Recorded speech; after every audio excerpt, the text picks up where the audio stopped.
We've only had one closed beta test so far, but it already seems like miHoYo has built another intricate world for us to explore, complete with a multiverse-spanning group of gods. What's interesting about this pantheon is their number and how abstract their concepts are, which could potentially make them much more interesting than Genshin's Archons and Honkai Impact's Hershas. In addition, not all of these Aeons, as they're called, are human. We already know of at least 3 that aren't, respectively a supercomputer, a sentient black hole, and a swarm. Some of them are also dead or missing as of the story, yet their power remains as is instead of transforming to fit another host, as is the case with miHoYo's other games. The Aeons serve a gameplay purpose too, with each representing a class, aka a path, matching their own aims, though we only have 7 of those so far. They seem related to the stars, as one of Aha's followers, to be described in the second half of this video, is also an astronomer. Here are the Aeons we know of so far and their followers. Most of the information in this video comes from the book Fables About the Stars, written by one Adrian Spencer Smith, yet another astronomy reference. I wouldn't be surprised if Adrian is like Alice or Dainsley from Genshin, someone you may never see but holds a lot of secrets about this world's lore.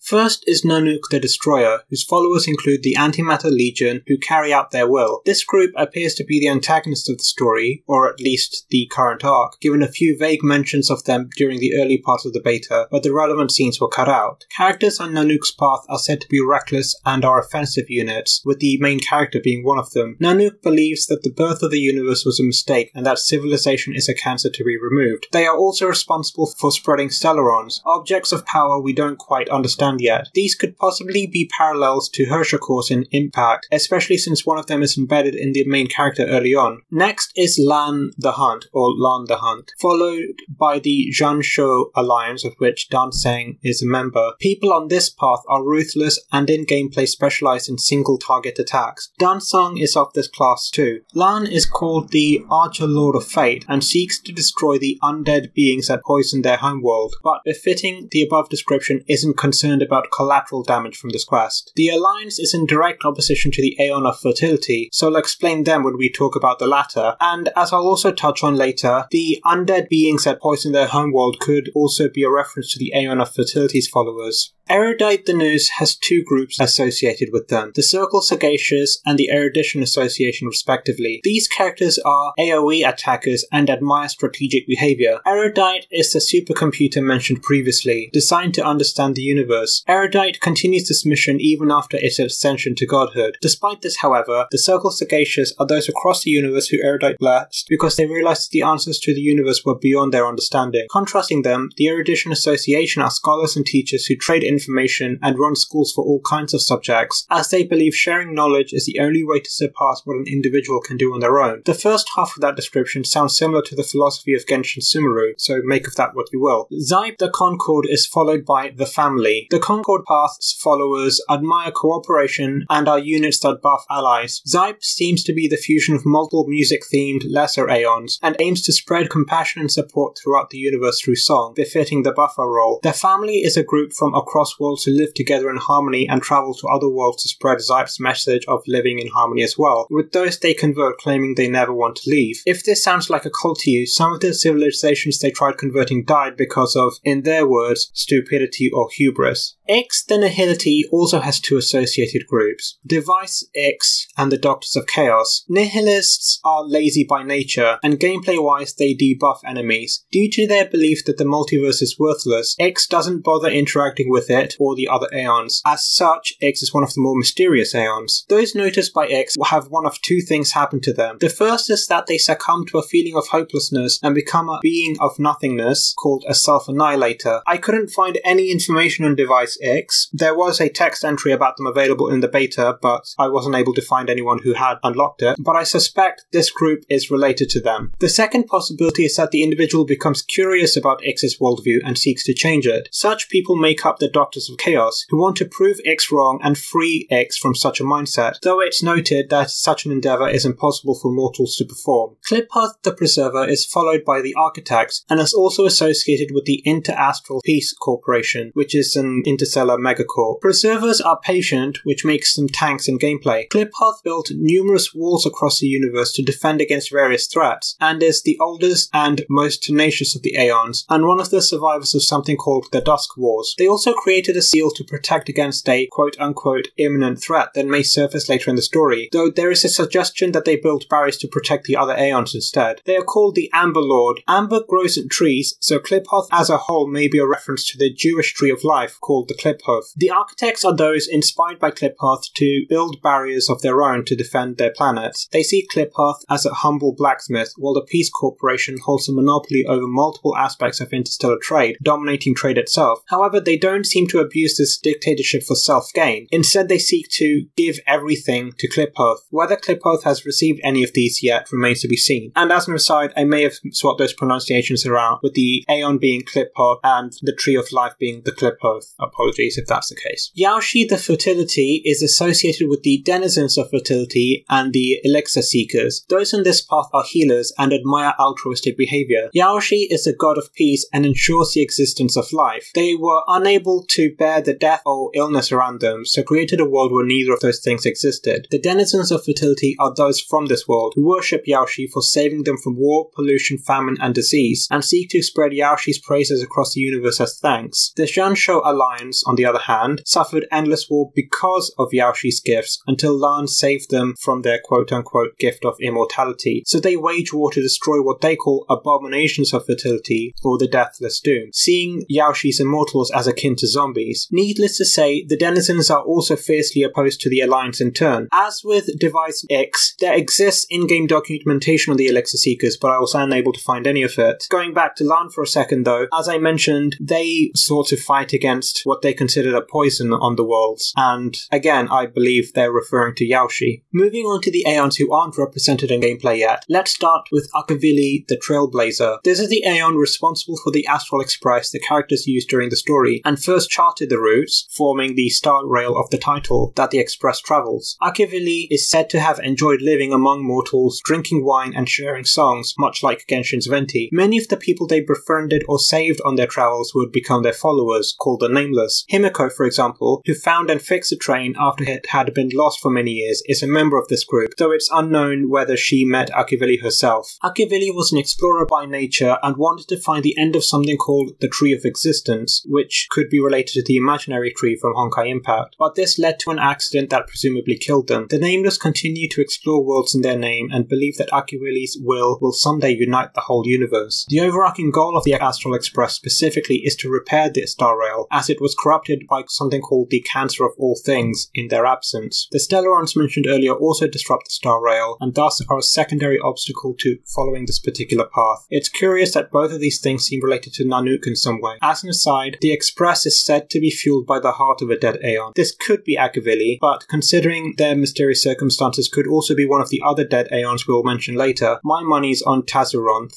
The Joy's two groups are also divided on whether or not to support them. The Masked Fools agree with their idea of keeping everyone happy because the universe is cruel and laughter is the only way to combat it, but have been known to be quite destructive when spreading these teachings. On the other hand, the Mourning Actors believe the opposite, that joy makes you ignore what's important and that it's better to pursue sorrow instead, living a life of celibacy and penance. Aha considers joy to be the birthright of intelligent life and lives only to spread it, no matter what kind of joy it is, be it a fun game, a song, or meeting others. The Masked Fools in particular seem to think the other Aeons are stubborn for not believing the same, though Aha does see the value of sorrow and bless the Mourning Actors as well, though it's noted that this could have been out of a sense of dark humour. As you may have already noticed, the former group seems to be a cult like the family. It remains to be seen whether this will play into their story, or even if the two groups will have any sort of relationship in the story proper.